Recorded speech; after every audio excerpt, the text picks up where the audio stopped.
you back.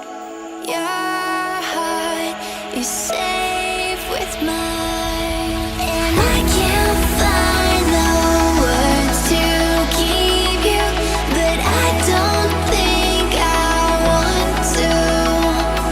'Cause we're living it up for love, living it up for love. Just keep living it up for love, living it up for love. Whatever is good for you. I'm good with it, I'm good with it. Hai semua, selamat datang di channel Alan Winanda. Honda Brio City Car hatchback dari Honda yang sejak kemunculannya atau kehadirannya di Indonesia dulu pada tahun 2012 sempat ada kontroversi karena desainnya yang depan itu banyak yang suka, tapi yang belakang itu ada yang suka, ada juga yang enggak. Dan Brio di generasi keduanya yang setelah ini ya, yang udah terbaru itu penjualannya pernah menjadi mobil yang paling laris di Indonesia, mengalahkan Toyota Avanza. Tapi itu dulu, sekarang udah di bawah lagi. Nah, simak videonya sampai selesai. Honda Brio RS tahun 2018.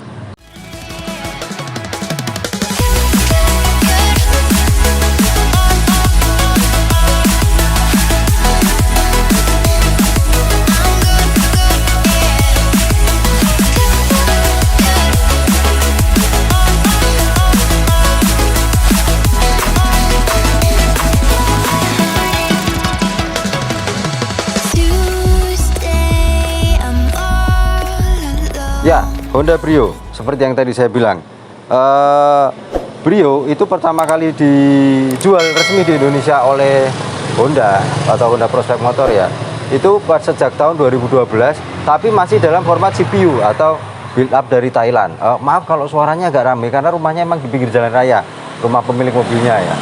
Kemudian pada tahun 2013 itu masih CPU dari Thailand. Kemudian di tahun 2013 pemerintah Indonesia mengeluarkan skema mobil LCGC. Nah, di 2014 dijawablah oleh Honda dengan mengeluarkan Brio yang versi CKD atau rakitan dalam negeri. Itu ada dua, Brio. Kemudian yang LCGC adalah Brio Satya. Nah, Brio non Satya itu bukan LCGC. Waktu itu belum ada Brio RS. Nah, bedanya kalau yang Brio CBU dulu mesinnya 1300 cc, tenaganya juga sudah beda. Nah, Brio yang CKD mesinnya diturunkan kapasitasnya menjadi 1200 cc. Tentunya tenaganya juga dan torsinya akan berbeda. Kemudian di bedanya waktu itu Brio Satya itu belum ada transmisi maticnya. Jadi semua Satya yang beredar di Indonesia yang dalam format LCGC itu pasti transmisinya manual, dan yang ada maticnya itu Brio yang CKD tapi non Satya yang bukan LCGC, dan juga Brio yang CBU. Nah, Brio CBU itu masih dijual juga yang kapasitasnya 1300 cc sampai pertengahan 2016. Sedangkan bersamaan dengan faceliftnya di pertengahan 2016, Brio CBU sudah tidak dijual lagi, dilanjutkan dengan Brio Satya yang sejak facelift itu sudah ada transmisi maticnya, dan Brio yang non Satya diberi nama Brio RS. Jadi cuma ada dua pilihannya, simple. Brio yang non LCGC itu RS, kemudian yang LCGC itu Brio Satya. Sampai di 2018 akhir baru keluar generasi berikutnya. Dan untuk desainnya pastinya dulu banyak yang bilang itu desainnya unik, lucu, imut, tapi juga karena Honda dia pasti memberikan nuansa sporty ya. Bisa dilihat dari ada tarikan garisnya di kap mesinnya. Kemudian grillnya kalau yang RS itu warnanya hitam, dan hitamnya itu gloss bukan doff ya. Tentunya ada emblem RS nya, ada logo kebesaran Honda, pastinya ada fog lampnya. Dan setelah facelift lampu depannya itu proyektor tapi belum LED ya. Kemudian ada di dalamnya ada garis-garisnya chrome juga. Di bawahnya itu fog lampnya, housing fog lampnya juga honeycomb desainnya. Nah, airdamnya yang di bawah juga honeycomb, jadi memang benar-benar sporty. Tapi nanti di belakangnya itu yang menuai kontroversi. Nah, kalau di depannya memang banyak yang suka dulu, anak-anak muda, terutama anak sekolah SMA, kuliah, ibu-ibu muda juga banyak yang suka. Kita lihat langsung aja mesinnya.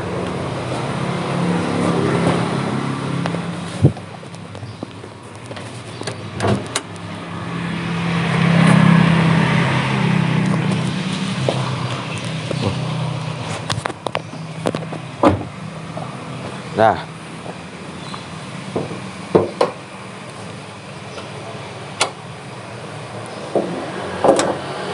seperti tadi yang saya bilang, Brio yang CKD itu kapasitas mesinnya turun 100 cc jadi 1200 cc, kode mesinnya L12B 1200 cc, 4 silinder SOHC iVTEC teknologi Honda.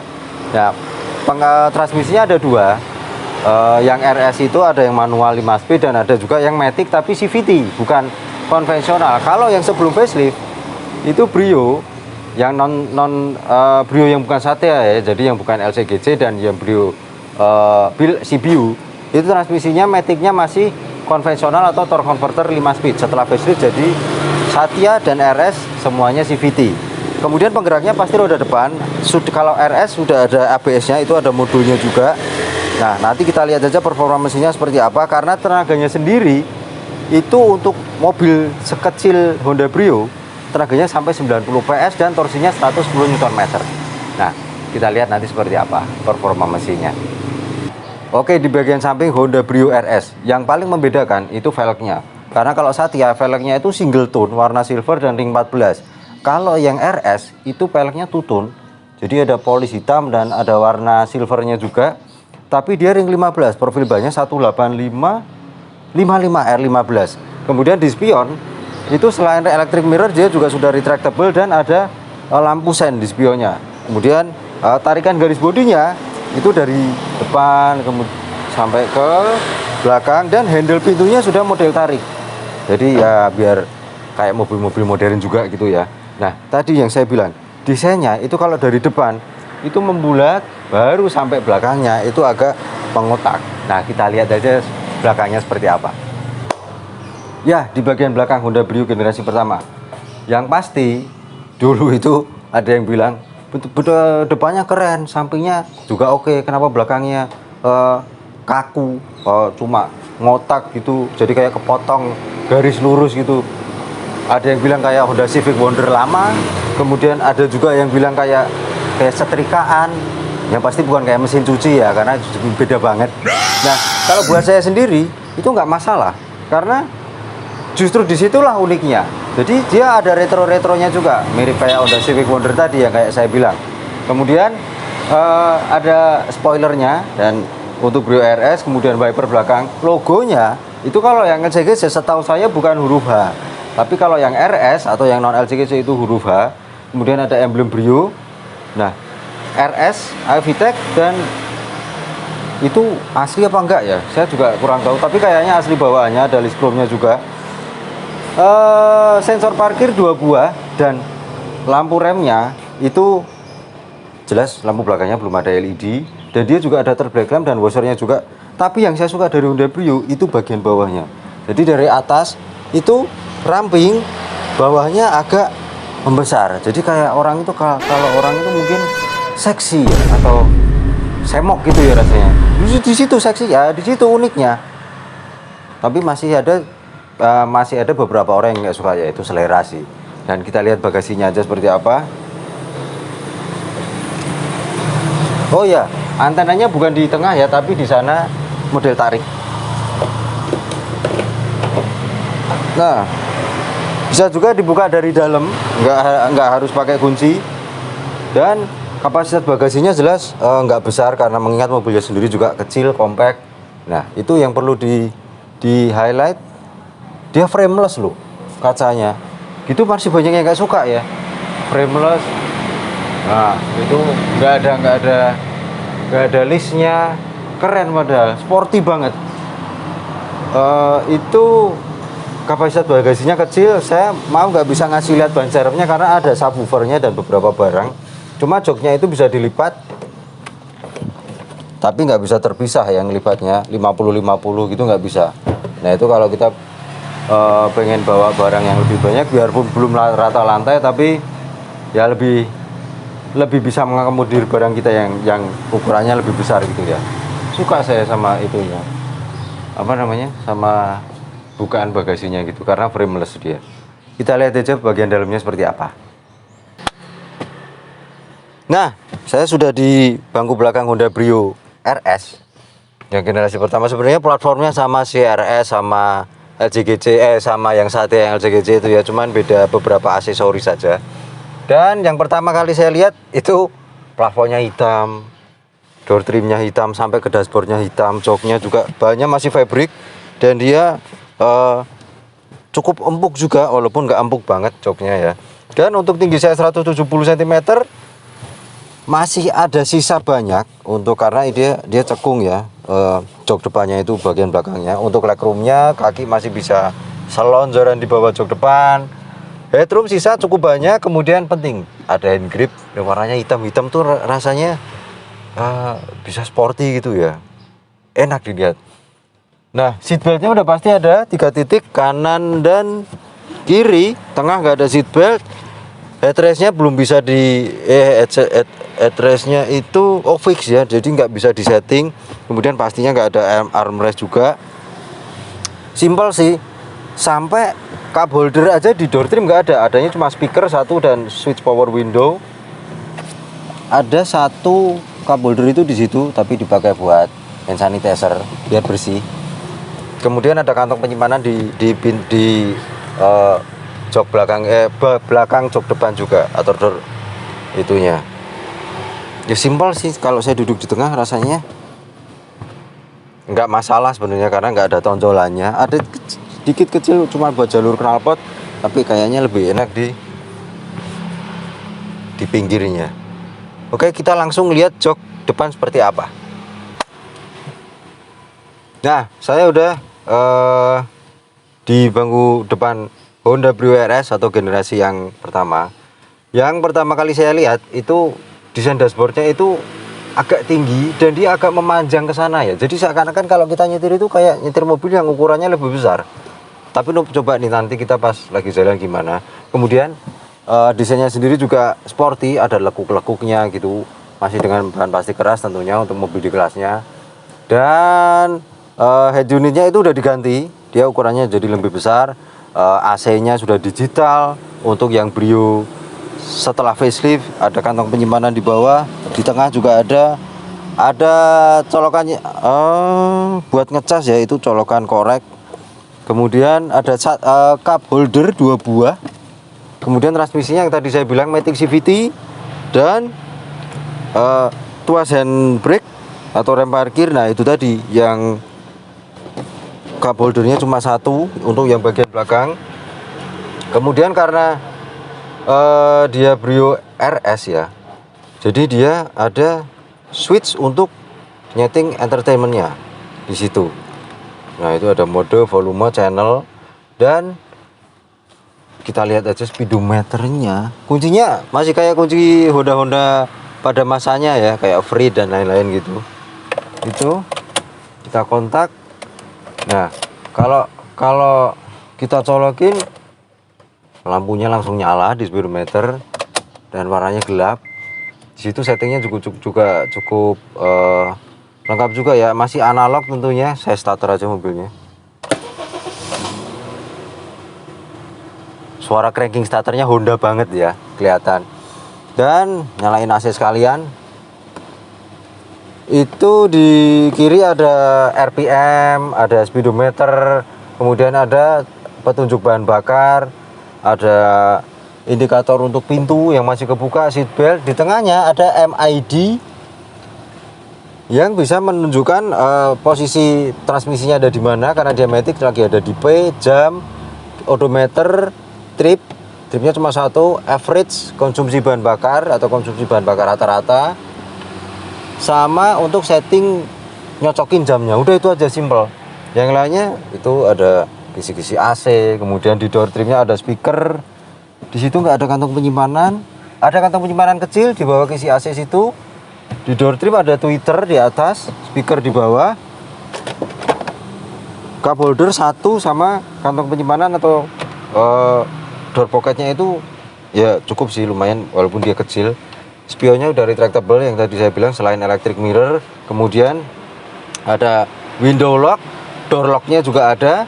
Dan jendelanya itu yang auto cuma di driver, dan itu cuma auto down ya, auto up-nya harus ditahan, kalau enggak dia nggak bisa naik sendiri. Di speakernya udah upgrade sendiri, bukan bawaan aslinya pastinya. Dan spionnya itu DE Night View. Untuk sun visornya itu ada vanity mirrornya yang di kanan tapi nggak ada lampunya, yang di kiri juga ada kaca tapi nggak ada lampunya. Dan kayaknya lebih enak kita langsung jalan aja, kita bawa jalan mobilnya. Oke? Ya oke. Honda Brio RS 2018 yang lama ya, bukan yang baru. Nah, seperti tadi saya bilang, ternyata benar, walaupun dimensi mobilnya kecil atau kompak, tapi kita terasa kayak nyetir mobil yang ukurannya lebih besar, padahal mobilnya simple. Karena dashboardnya itu memanjang ke sana, ke depan. Jadi seakan-akan kita itu kayak pandangan kita ke kaca itu agak lebih jauh gitu. Jadi rasa nyetirnya kayak mobil yang ukurannya lebih besar daripada ukuran yang sebenarnya. Tapi itu ada keuntungannya juga sih. Jadi kita nggak ngerasa nyetir mobil yang kok kecil banget ya di dalamnya gitu. Padahal kalau dilihat dari luar mobilnya dimensinya kecil. Dan posisinya nyetirnya sendiri itu untuk mobil di kelasnya bisa dibilang ergonomis, walaupun nggak ergonomis banget. Kakinya pas, tangannya pas, setirnya itu hanya bisa disetting tilt tapi nggak bisa teleskopik. Kemudian joknya itu hanya bisa maju mundur, reclining, dan juga sliding, dan juga recliningnya, sandarannya. Jadi dia belum ada setting ketinggiannya. Kemudian bahan setirnya sendiri juga empuk. Nah, itu bahan setirnya empuk banget. Ya nggak banget sih, cuman empuk. Jadi rasanya menggenggamnya lebih nyaman. Desain setirnya sendiri sporty. Posisi duduknya atau posisi nyetirnya itu enak. Jadi dia rendah. Kalau di mobil sekelasnya misalnya kayak Nissan March, Mitsubishi Mirage, atau Ignis yang beberapa waktu lalu pernah saya review. Saya juga sudah pernah bahas atau review Honda Brio generasi terbaru ya, atau generasi kedua. Bisa cek beberapa video sebelumnya. Dan mobil-mobil di kelasnya itu biasanya posisi nyetirnya itu agak tinggi, tapi kalau di Honda Brio itu rendah. Jadi rasanya sedan banget nyetirnya. Dan walaupun mobilnya kecil, tapi untuk visibilitas, pandangan ke depan, samping, belakang, kaca belakangnya itu kecil, tapi lihat spion tengah ke arah belakang itu rasanya lebih jelas. Lebih jelas juga Honda Brio walaupun dia kecil daripada Honda RV yang pernah saya bahas juga di beberapa waktu yang lalu. Jadi enak banget itu lihat ke belakang.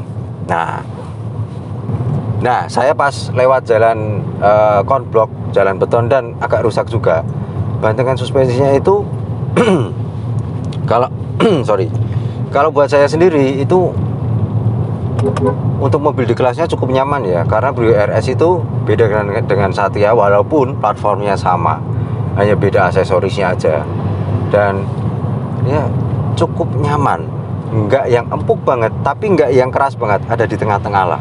Kalau dibanding Ignis itu masih keras Ignis, tapi masih lebih nyaman Nissan March itu. Kayaknya paling nyaman ya untuk mobil di kelasnya. Nah, hampir sama dengan Toyota Etios, cuman lebih keras dikit Honda Brio RS. Tapi enak kok. Handlingnya juga tadi agak saya coba agak kenceng, kemudian agak manuver gitu juga enak. Tapi jangan kenceng-kenceng ya, karena dia mobil kecil, bobotnya ringan. Kemudian kalau di jalan tol juga nggak usah ngebut-ngebut pakai mobil kecil, karena dia pasti kestabilannya itu kurang, karena bobot bodinya sendiri ringan. Nah, itu kenapa dulu anak-anak kuliah, anak-anak sekolah, ibu-ibu muda itu banyak yang suka, karena emang mobilnya kompak, simpel dipakai di perkotaan itu pas banget. Masuk-masuk gang kecil, parkirnya juga gampang. Kemudian kalau pas jalan rame, jalan macet itu masih bisa nyelap-nyelip gitu. Itu kelebihannya Honda Brio secara dimensinya. Nah, untuk kekedapan kabinnya sendiri, di mana-mana Honda ya, suara road noise, perputaran bannya itu kerasa banget, kedenger banget, sorry. Jadi dari dalam itu, saya nggak tahu di kamera atau di mikrofon itu denger ya, tapi itu sangat terdengar dari dalam. Kemudian kalau suara kendaraan, nah itu ya denger sih, tapi dikit banget, sangat minim.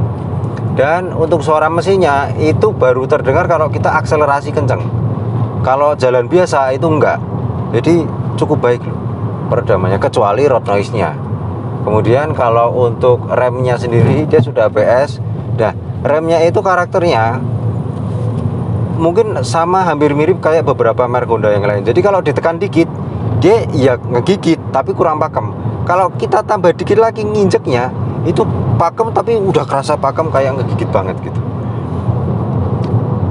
Itu karakter remnya Honda Brio dan mungkin beberapa Honda yang lain yang pernah saya coba. Nah kalau bentar, itu kenapa dia nah kalau untuk performa mesinnya itu depan pas lagi sepi, kita coba aja.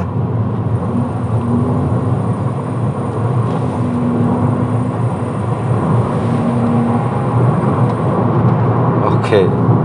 Ya karakter CVT ya itu yang membuat sebenarnya tarikannya enak sih. Torsi bawahnya nggak kerasa banget, nggak yang nendang gitu, tapi cukup bertorsi untuk di putaran bawah.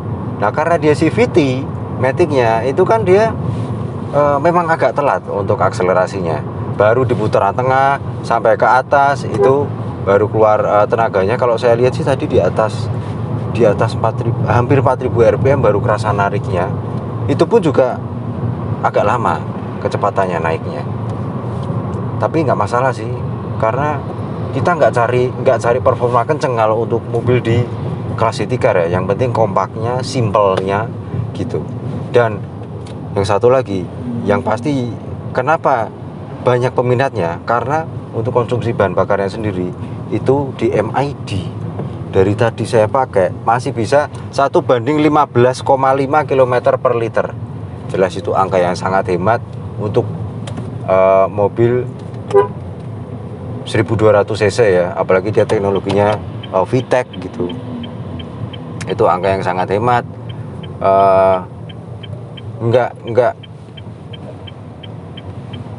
Nggak heran kalau peminatnya itu banyak banget.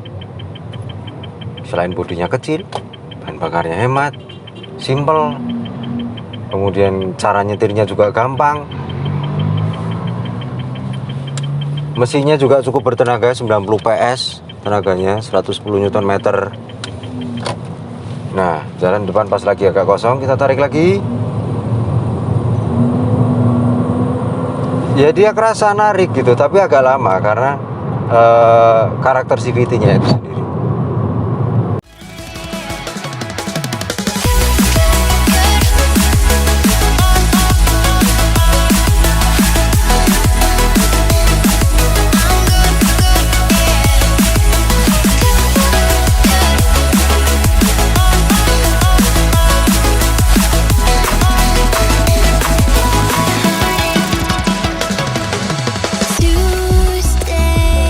Ya oke, setelah saya pakai Honda Brio generasi pertama yang RS ya, itu jelas untuk mobil di kelasnya, selain dia compact, dimensinya kecil, simple, buat di dalam kota enak banget, konsumsi bahan bakarnya juga hemat, suspensi, bantingan suspensinya juga nggak yang sampai keras-keras banget, masih cukup nyaman kok kalau dipakai di jalan yang agak bumpy gitu. Kemudian konsumsi tadi udah ya, konsumsi bahan bakar hemat. Dan suara mesinnya juga halus, cuman memang kekurangannya Honda itu road noise-nya yang memang kedengar dari dalam. Nah kemudian untuk desainnya saya sendiri nggak masalah, baik depan, samping, sampai ke belakang nggak masalah, karena dia keren juga, sportinya dapat, good looking ya secara desain itu. Dan untuk tenaganya sendiri juga lumayan, 90 PS, torsi 110 Nm.